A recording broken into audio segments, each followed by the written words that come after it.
ધૂળેટીને એક નવી ઓળખ આપતું અને પરંપરાગત હોળીની ઉજવણીને ઓર્ગેનિક સ્વરૂપમાં રજૂ કરતું મડફેસ્ટ આ વર્ષે 4 માર્ચે સુરતમાં યોજાવા જઈ રહ્યું છે. ટ્રિયોમ ક્લબના સંચાલક સુરેશ ગોંડલિયાના સહયોગથી આવા ચોકડી ટ્રિયોમ ક્લબ ખાતે યોજાનાર ઇવેન્ટનું આયોજન કલર્સ ઇવેન્ટ એન્ડ એક્ટિવેશન દ્વારા કરવામાં આવી રહ્યું છે.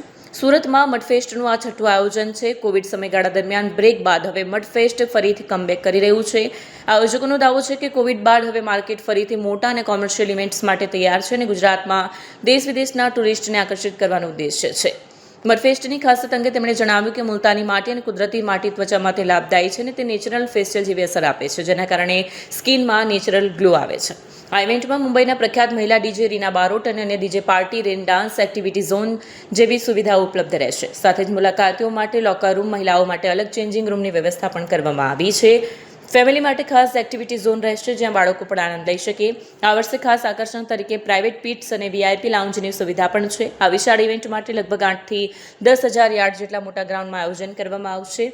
સુરતવાસીઓને સંદેશ આપતા આયોજકે જણાવ્યું કે આ સુરત માટે ગૌરવની વાત છે કે હવે હોળી ધૂળેટીના સમયે લોકો પુષ્કર કે ગોવા જવાને બદલે સુરત આવશે અને મડફેસ્ટનો આનંદ લેશે. આ જે છે, મારું નામ સુરેશ ગોંડલિયા, ટ્રાયમ ક્લબના ચેરમેન છું. આ ટ્રાયમ ક્લબના બાજુ આપણી જગ્યા છે, ત્યાં આગળ આપણે કરવામાં આવ્યું છે અને મેઇન આનો હેતુ એવો છે કે લોકો સાથે આવે. ક્લબનું મેઇન લોકો સંગઠન એક સાથે ભેગા થાય અને લોકો સેલિબ્રેટ કરે અને મેન્ટલ અને ફિઝિકલ હેલ્થ ઇમ્પ્રૂવ કરે. આ કેસમાં શું, લોકો સાથે સેલિબ્રેશન માટેની આ જગ્યા અમે ક્રિએટ કરી છે અને સરસ મજાનું આયોજન કર્યું છે, જેમાં આ નેચરલ કલર કેમિકલવાળા નહીં, નેચરલ કલર યુઝ કરવામાં આવશે. ફૂલોની હોલી, આજકાલ ફૂલોથી બી લોકો હોલી રમે છે અને કલર ગુલાલથી બી રમે, તો નેચરલ કલરથી અમે એ બધી સુવિધા છે અહીંયા. અને રેઇન ડાન્સ બી રાખ્યો છે અને એક મુલતાની માટીનો મડ ફેસ્ટ બી રાખ્યો છે, જે અત્યારે આપણા માટે એક આકર્ષણનું કેન્દ્ર રહેશે. આ ઇવેન્ટમાં આવવા માટે કેવા પ્રકારની બુકિંગ અત્યારે હાલ કરવામાં આવી રહી છે, કોના દ્વારા કરવામાં આવી રહી છે?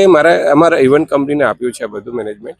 ઇવેન્ટ કંપની જે છે એ બુક માય શોથી એ લોકો બુક કરાવતા હોય છે, એટલે એ મેનેજમેન્ટ કંપની મેનેજ કરી રહ્યું છે. કઈ પ્રકારની વ્યવસ્થા છે અહીંયા? જે છે કે લોકરની વ્યવસ્થા છે, ચેન્જિંગ રૂમની વ્યવસ્થા છે, ફૂડ કાઉન્ટર રાખ્યા છે, એટલે જે કોઈને આવીને આ ખાવાનું જમવાનું જે હોય છે સારું એવું કેટરિંગ કંપનીને આપવામાં આવ્યું છે. ઇવન આપણે સિક્યોરિટી ઘણી સારી રહેશે, પાર્કિંગની વ્યવસ્થા ફ્રી છે, એટલે સરસ બધી રીતે ગોઠવવામાં આવી છે.